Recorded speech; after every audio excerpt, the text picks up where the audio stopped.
Assalamu alaikum. You're watching Views and News, and I'm Faisal Rehman live from our Islamabad studios. Today we'll be talking about the 76th UN General Assembly session. The Prime Minister of Pakistan, Mr. Imran Khan, is to virtually address the UNGA session on Friday, that is tomorrow. Now, last year, if you remember, the Prime Minister was very vocal about certain very important and pertinent issues. For example, he did speak at length about Kashmir, the kind of sacrifices the Kashmiris are giving, the kind of atrocities committed by the Indian forces, and the loss of life, loss of livelihood. He also spoke at length about the Islamophobia concept. I think that is one of the most important one. And then obviously climate change this year also. The climate change has been one of the major issues in the UNGA. And obviously the overall situation in Afghanistan, I guess this year is going to be really important, because the focus of most of these countries are towards Afghanistan, rather peace in Afghanistan. So we'll be talking about that, but before I introduce you to our panelists, our production team has prepared a package. Let's watch that. The year 2021 remained quite happening when it comes to challenging the existing world order and reality check of the actual capacity of the powerful countries. The chaotic exit of the United States out of Afghanistan, the international arena's doubts regarding declining power of the existing hegemon, the Pakistan's increasing successes at strategic fronts in making the South Asian region economic interdependent and prosperous has undoubtedly shaken the existing mindsets of the regional and the international power contenders. The United Nations General Assembly session speech of Secretary General Antonio Guterres, United States President Joe Biden, and China's President Xi Jinping were the depiction of the apprehensions as well as reassurances regarding the power and the positioning of their places in the world order. Secretary General Antonio Guterres in his speech warned the world being treading in the wrong direction and highlighted the upheaval in Afghanistan, Ethiopia and Yemen and the geopolitical divides hindering the international cooperation. Moreover, he emphasized the need for more comprehensive multilateral organizations. However, United States President Joe Biden stressed the need for the two-state solutions to Israel-Palestine conflict, while saying that the United States will always support an independent Jewish state, and assured that though the United States is not seeking a new Cold War, but will now prioritize securitizing the Indo-Pacific region, and declared that the next decade must be decisive. Pakistan's permanent representative at the United Nations, Munir Akram, told that the speech of Prime Minister Imran Khan in the United Nations General Assembly's 76th annual session will outline the country's perspective on key regional and global issues, especially on Kashmir and the situation in Afghanistan. Turkish President Recep Tayyip Erdogan has already stressed the need for a solution to the decades-old Kashmir dispute between India and Pakistan based on the United Nations resolution in his United Nations General Assembly's speech. Now, to talk about this, let me quickly introduce you to our panelists. We have with us in our studio on my right is NASIR Khan Saab, former ambassador. NASIR, thank you so much for your time.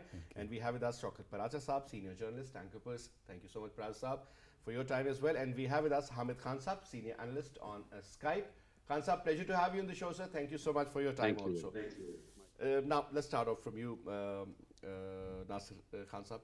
Now, I remember when the Prime Minister spoke the last time, I mean, he did emphasize on this Kashmir cause at length, and then we talked about the Islamophobia, even on the sidelines of the UNGA. I mean, these were the major areas, and climate change obviously was one of another very important area of concern.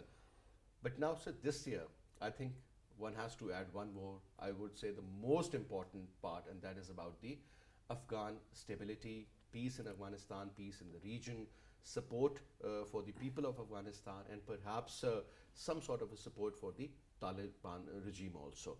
So, sir, let's start off from the two major areas. One is about the Kashmir issue, where we have seen that the atrocities, they have multiplied over the last couple of years, especially after the abrogation of Article 375. Now, sir, when you look at the Kashmir issue and the Afghan issue, sir, let's start off from there. As far as Kashmir is concerned, it is definitely going to be high on the agenda, whether it is the Prime Minister or our Foreign Minister. And recently our foreign minister met the president of the ICRC, Mr. Peter Morer, and presented him with a dossier on the gross human rights violations in Kashmir, on the land grab, on the military siege, and the lack of communications that can lead to another major humanitarian crisis. So I'm pretty sure that the Prime Minister in his speech in the UN will continue to stress on the crisis in Kashmir and the humanitarian violations that India continues to do. As far as Afghanistan, I think as far as Pakistan is concerned, Afghanistan will be the major issue, the major crisis that will be discussed. Recently, you may have seen the Prime Minister's interview to the BBC. Yes. And his stress mainly was on two things: the humanitarian crisis that is looming, and obviously something that the world has to look at, and the fact that the international community, especially the West, should not make the mistake of ostracizing Afghanistan and the Afghan government. But having said that, even the neighbors, including Pakistan, when in this interview the Prime Minister was asked whether we will recognize Afghanistan's government, and he said we will do whatever in terms of recognition, we'll do it collectively. And by collectively, he seemed to mean the neighbors of Afghanistan. And if Perhaps the he did neighbors, emphasize on the neighbors' role, yeah. if the neighbors are convinced that there will be a certain amount of human rights upheld by the regime, and more importantly, if they are convinced that the new government will prevent any kind of terrorist activity out of Afghanistan to any other country.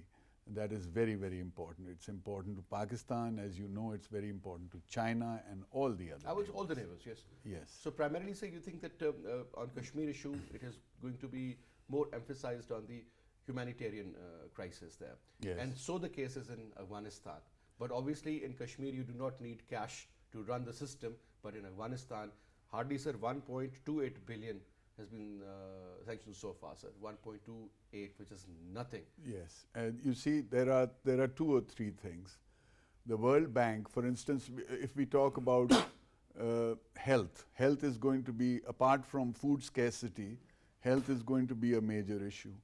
The World Bank was funding a very large program of about 2,800 health units, which is at a complete standstill now. The ICRC, on the other hand, is doing a good job, and they are involved in a program called Sehat Mandi. They used to have about 60 clinics, and in this period they have increased that to about 95 clinics. And also they have increased their activity, and they seem to have very good relations with the Taliban, because even when the Taliban were in jail, it was the ICRC that used to visit them. So they have a positive image, and they feel very secure. They have a better In equation fact, also. That's yes. what they get. So the ICRC and fortunately the World Food Program is still active. They are still working. But in the coming months, the serious crisis is probably in the south and the west, where there has been a drought for about 2 years. And now, if the farmer is to plant seeds, there's a scarcity of seeds, there's a scarcity of financing. The banking sector is almost non-existent. So you'll be surprised to learn that even Perhaps more subsidies as far as farming is concerned? That is Not what France is most likely going to propose also? Absolutely. They need funding. They of course, they need actual food assistance, something that the World Food Program will hopefully provide. And they need to have access to money so that they can import. A lot of their food items are imported. So Pakistan can really help in that respect. And plus the $9.5 billion that has been frozen, sir. I think that is a huge sum, and they need it. This is their money. Yeah. Unfortunately, the story seems to be opposite, that perhaps, this was the American money and they've kept it with them, and they'll see and then they'll most likely give it back. But sir, now when you talk about Kashmir issues, Erdogan, Tayyip Erdogan, the Turkish president, I mean, he was very vocal, and he did, and he always does actually, regarding Kashmir or one issue. But sir, this year again, he has uttered that the Kashmir issue should be solved according to the resolutions of the United Nations. But sir, this is all about issuing statements, just telling the world about it. But I don't think this has really affected the West. The only thing that has maybe touched their hearts is about the humanitarian issue, sir, not the Kashmir cause. Let's talk about that. Even humanitarian issue is not, different from the Kashmir cause that we are talking about. If human beings, 8 million or so, if they are under continuous siege, and they do not have their basic human rights to move, for example, or to speak to each other, to communicate to each other, because it's a crude clump down over there, it is a Kashmir cause basically. And what dossier that Ambassador NASIR Khan was talking about, that dossier contains all these elements, that how there is a siege of the human beings, how there are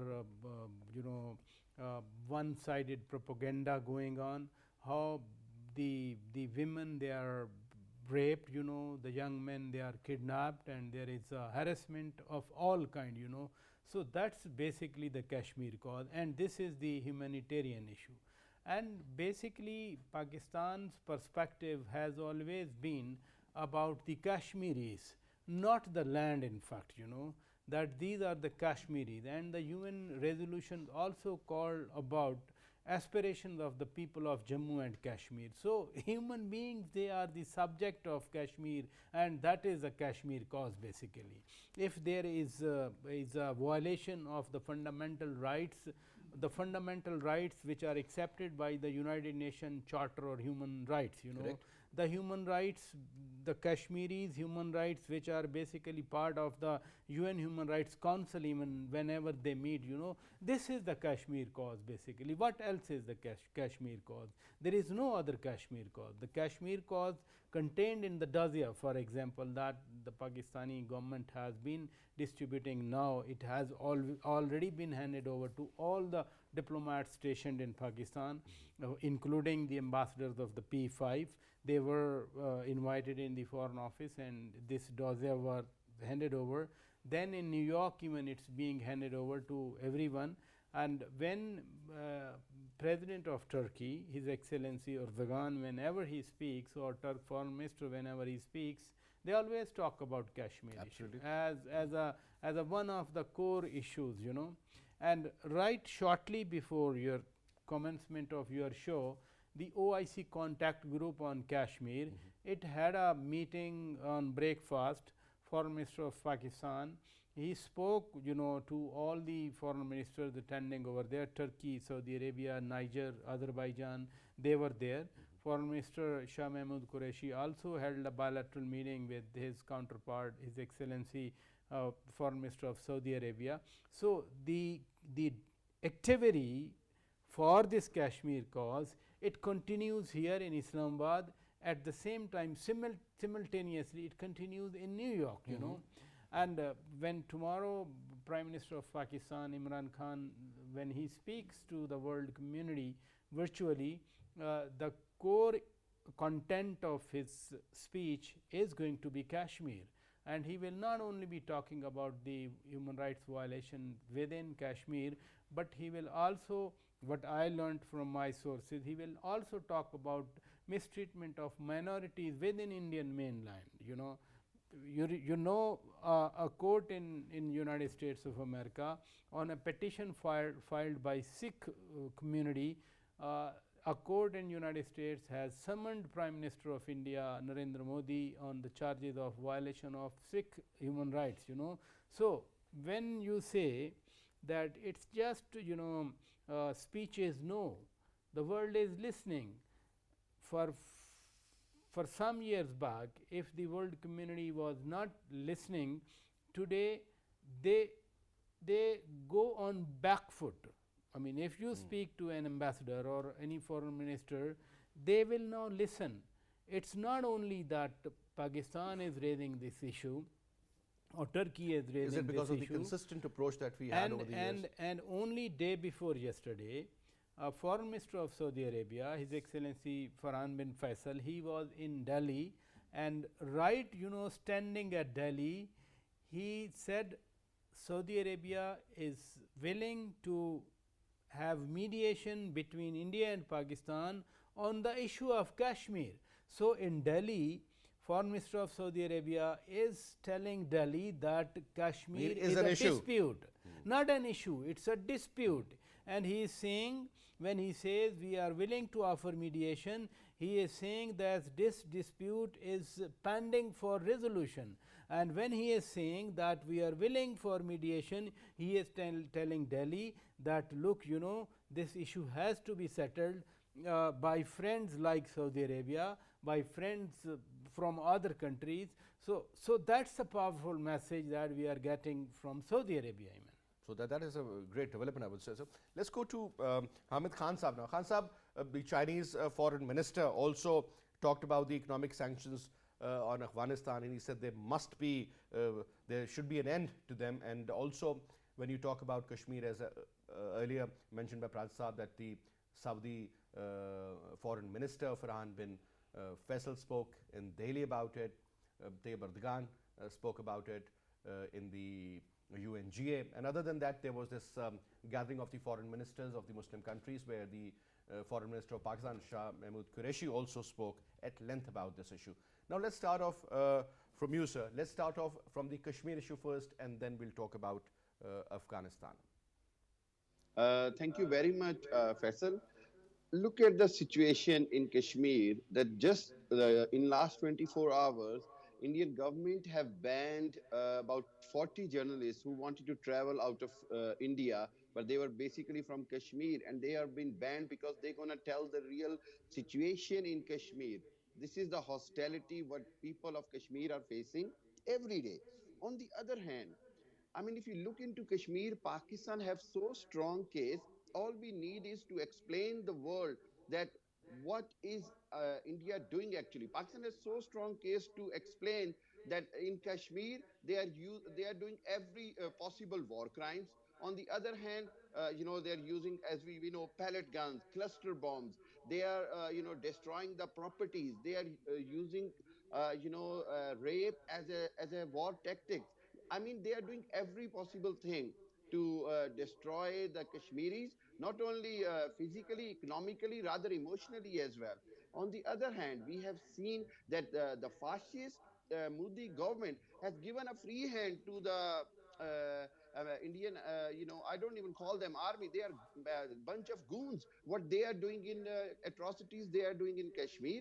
Yes, I agree with Paracha Sahab that there are some positive signs from OIC and other Muslim countries, but I'm very sorry to say they are not enough. We have seen Saudi's cold shoulder in last few years as well towards the matter of Kashmir. We have seen UAE's not participating or talking about much about Kashmir. We have to be realistic that this is the time when Pakistan has to manage to accept the world the importance of the issue of Kashmir and the importance of Pakistan, the way we have shown our importance in the matter of Afghanistan.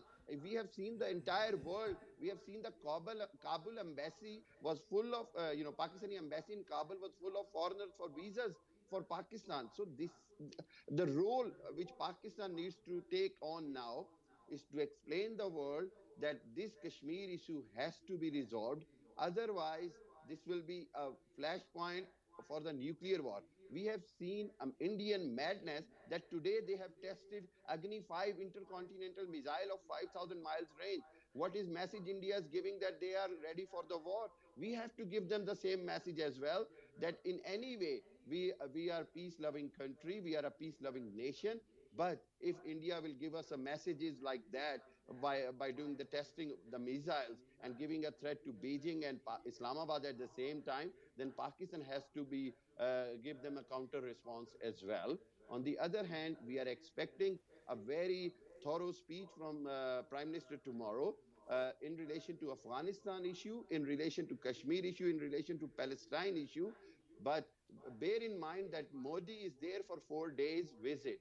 Although that visit is not as successful as it was anticipated by the Indian media and the government, it has not got that many headlines because Modi has lost his popularity overall. But still, we have to consider that all over the world they have more economical interest with India than Pakistan. But this is the time, again, I always say that this is the time when Pakistan has to make the world realize that they cannot only, show their tilt The question is basis on how. the economical. We do understand, sir, we always talk about that Yeah, Pakistan I should always say, do this, should do that, but how do we do it? there are two major steps which Pakistan needs to take now. I have said in many platforms. One, why don't Pakistan goes for a platform like a Muslim G8 countries? We have seen Tayyip Erdogan is supporting us, but why don't we have a platform where we have, strengthen or modern or powerful Muslim economies like Malaysia, Indonesia, Turkey, and then we can add up the Saudi Arabia, so that we can give a strong message with a strengthened group of Muslim countries, first of all. Secondly, Pakistan is doing wonderful job by presenting dossiers, but then again, these dossiers become How meaningless effective if are we do those not do the dossiers? follow-up. Yes, that's the thing. They are effective, but they need to be follow-up. They need to be changed, and they need to be have a proper lobbying through the human rights organizations. They need to have proper lobbying on the European Union platform. They need to be represented by the proper strategic affairs experts so that they can explain the world that how sensitive this issue is. Now it is not the matter that Pakistan only can convince the world that this is a matter, because Pakistan is a major party in the issue, so Pakistan has to involve. This is the only thing. It is not a bilateral issue. It's a multilateral issue now. It is a matter where the world peace is depending on. So I believe that Pakistan can make alliance with the powerful Muslim countries. Then Pakistan has got very much influence at the moment with regional powerful countries like Russia, China, and Iran and Tajikistan. Now we need to, where we are helping them in matter of Afghanistan, we need to engage them to help us in resolution of the issue of Kashmir. This is the ideal time for Pakistan to Got it, sir. make the world Let me do take more for this us. point to Ambassador Nasir Ali Khan Sahab. Now, Nasir, do you think that the kind of strength that we enjoy as far as the Afghan issue is concerned, strength in a way that the whole world still thinks that we have got a lot of influence on the Afghan Taliban, and perhaps we can persuade them. And I will not use the word arm twisting at any level, but we have been an advocate of that regime, sir. We do talk to the whole world community that if you will do this, things will get better. But if you apply another formula, things can get really worse from here. Now, so the point is that you think that considering the Afghan equation, can we benefit from this particular situation as far as Kashmir is concerned? Well, at the moment, as far as the international community is concerned, Afghanistan obviously is the point of focus. Afghanistan is what is important. So even as far as our influence with the Afghan government is concerned, the Prime Minister has said that we would like to use persuasion and cajoling and incentivize them to do the right thing. But he has also clearly stated that he is not absolutely sure how things will end up. So in that respect, as far as the Pakistani government's conduct has been concerned, in so far as evacuating the different embassies and different NGOs and people like that from Afghanistan, has created a very positive image. There's no doubt about it. So as far as what you can do in terms of Kashmir, first of all, I feel that two countries which are both nuclear armed, you see a lot of comments and commentary on us having, we should be actually doing more, and dossiers and verbal, this thing has no effect. I think when there are two countries that are sorry, nuclear Nasir, I'm cutting you, but whenever I speak to the Kashmiri leaders, they always say that we need more than political, diplomatic, and moral support. Now, what exactly do they want then? I think even the Kashmiri leaders know that this is a kind of political rhetoric, because as I was saying, two countries that are nuclear armed, it is a horrific thought that you could go towards any kind of military conflict, which could easily escalate and could damage not just The entire the region. two countries, but the entire region. So what we can do is awareness, as we have done through this dossier, and we can continue to engage, as was recently stated, that to follow up properly, to use more diplomacy, and to make the world aware. There are certain people now in the West in power who have a certain amount of moral sensitivity, and slowly India is losing its reputation there. It's going to be harmful. The other thing, of course, is that whenever a country like Pakistan wants to be more effective, it has to have either some kind of political importance in a situation, or it has to be economically strong. The reason that some of the countries forgive India for a lot of its violations is because they are salivating at the thought of this huge market. Absolutely. And Both so, ways. Yes. So Pakistan needs to strengthen its economy. But so that is going to take time. It is, but what I'm trying to say is, what are the tools that we have, and where are we going? So in the future, So, sir, if you keep morality on one side, ethics and values and norms, yes, and you keep the economic strength or the Indeed. buying power or a market on the other. yes, So when you evaluate, sir, so Exactly. it seems that morality doesn't even exist in today's world, in today's politics. Exactly. So we have to be economically stronger and more relevant to the world. So whether it is due to our geopolitical situation, or whether it is due to us improving our production and our potential to export, and along with that we need to have better training, better education. I accept the fact that this is not going to come very quickly. And it's a long-term But solution. having said that, there is no military solution, what is it that we need to aim for? How is it that we will be able to convince through our diplomacy others to put pressure on India not to have such blatant violation of human rights? When we become relevant economically, then we become heard more in the international I totally community. agree with you. But perhaps one important point of concern. I mean, Middle East was one, I would say, a block of Muslim countries where Pakistan had a lot of influence. Whether you talk about Saudi Arabia, UAE, even Bahrain or Kuwait, Qatar, Oman for that matter. But sir, what we have witnessed recently is that the Kuwaiti government did not allow the PIA to operate in their country. You talk about UAE, Bahrain and Saudi Arabia. All these three countries gave the highest civil award to none other than the butcher of Gujarat, Narendra Modi, who happens to be the Prime Minister of India. You talk about Qatar, they are keeping a balance, but sir, having said that, look at the equation of business out there. I mean, about 2 years ago, the equation was around $22 billion of bilateral trade between Qatar and India, mostly about LNG, $1 billion of export to Qatar from India, and the rest was import in the form of LPG. What I'm saying is that these things matter. And at the end of the day, when you talk about the Muslim Ummah and the Muslim Brotherhood, sir, don't you think these are the tales of the previous century? Paracha Sahab?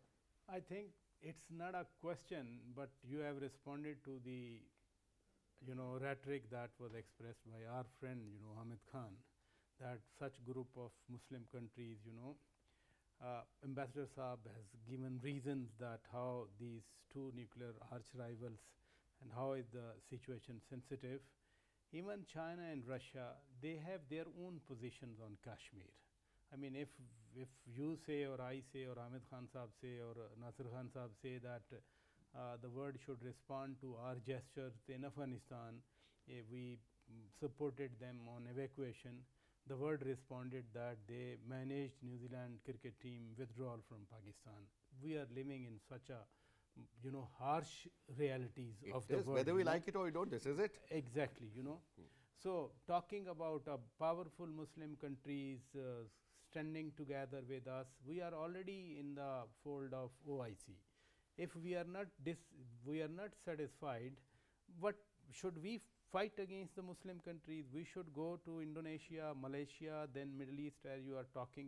We must follow the reason, we must follow the logic as it is. The important thing is, if you are strong in economics, you are strong financially, even then, China is very strong. Look at the propaganda against China all over the world. There you go. In the Western world, for example, in India, But since they are very strong, it does not matter a lot for China. But it does matter for Pakistan. You go to borrow money from IMF to run your government, and then you are saying we will do this, we will do that, Middle East was a good friend of Pakistan, there is no doubt. Why did you say was? Let me explain. They got disappointed because of the Yemen crisis, and that was a turning point, and they publicly stated so.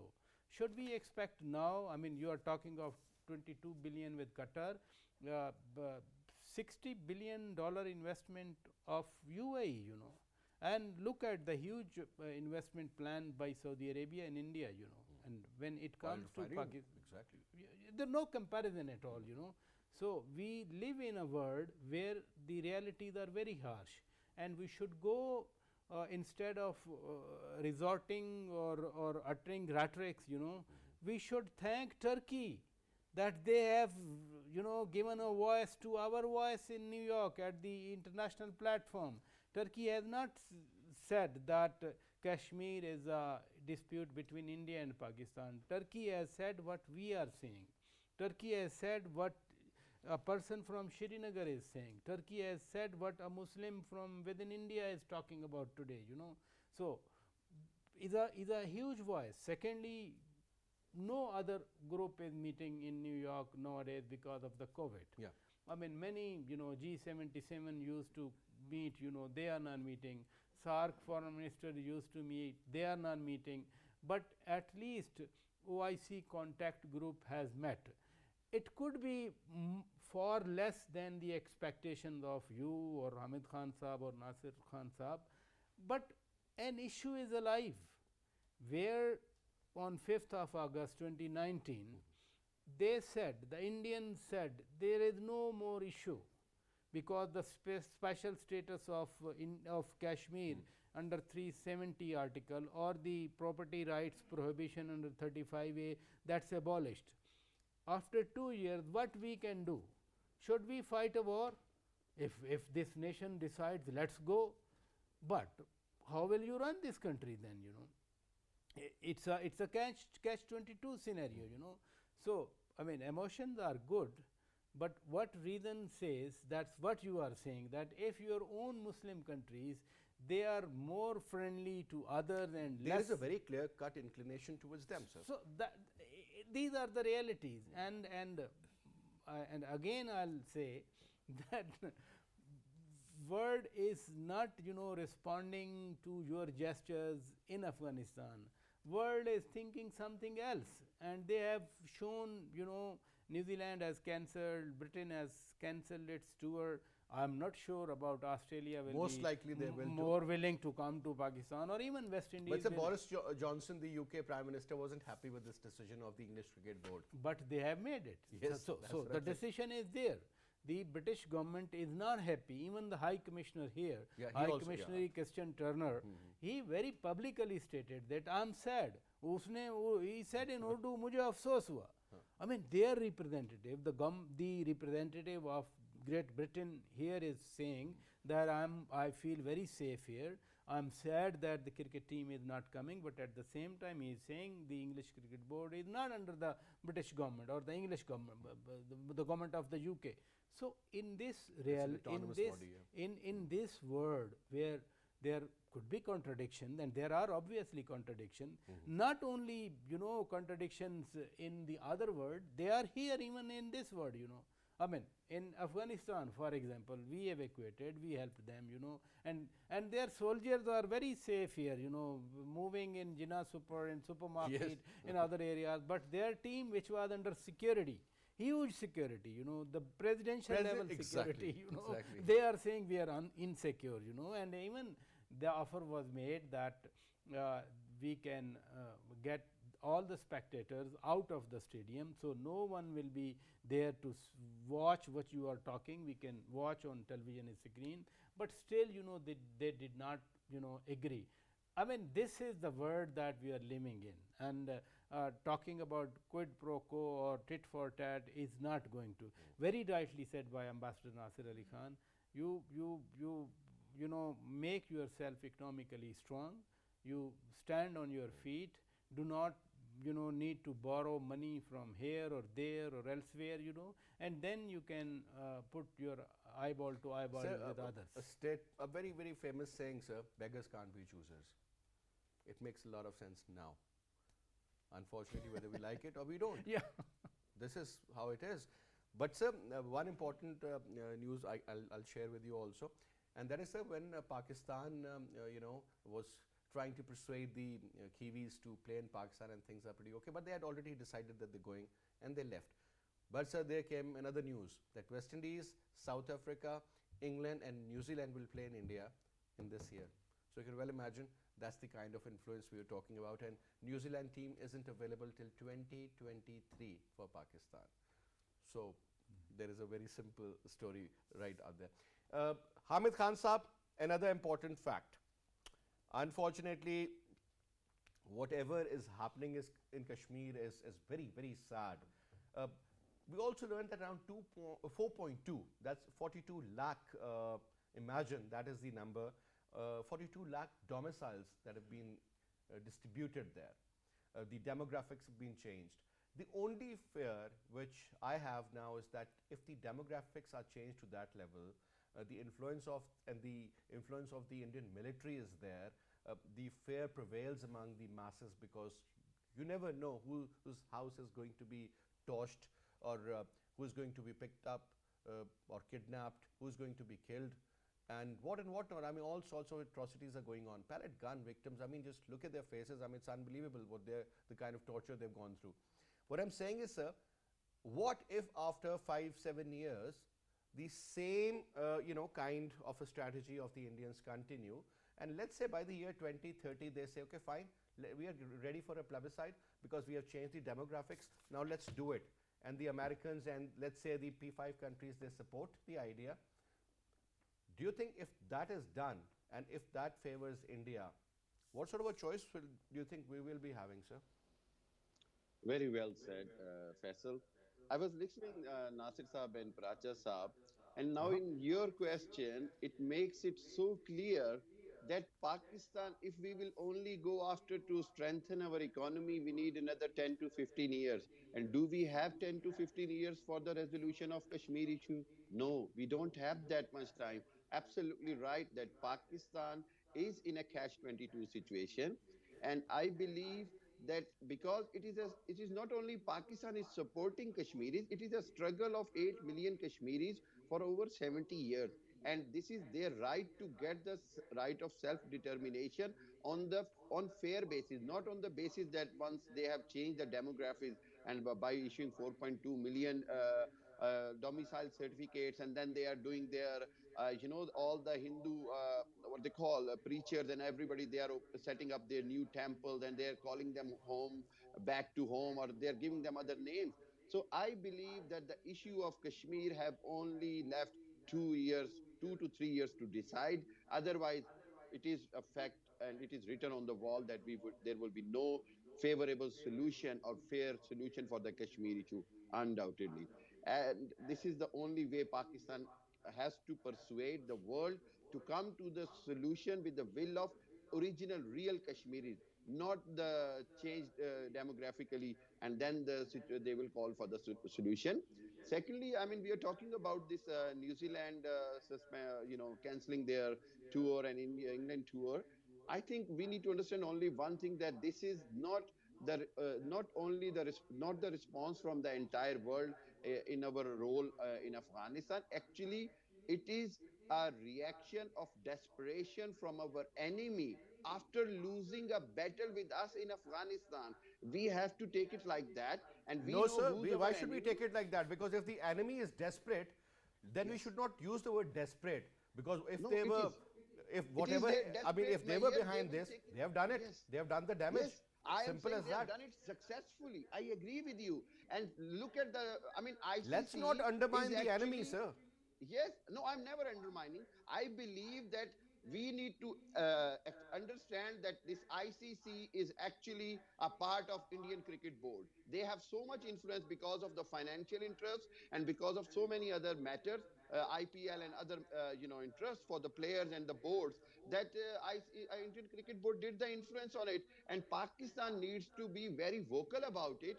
That this was the conspiracy and done by the Indian Cricket Board or the Indian lobby. Because I'll tell you one thing. Now, I mean, even if we deny or we admit it, we have to be very vocal about our every stance. Whether it is a matter of Kashmir, whether it is a matter of failing the cricket in Pakistan, whether it is a matter of Pakistan economic situation. Because if we will not address directly to the concerned countries or the world, we will not be able to get a fair decision about it.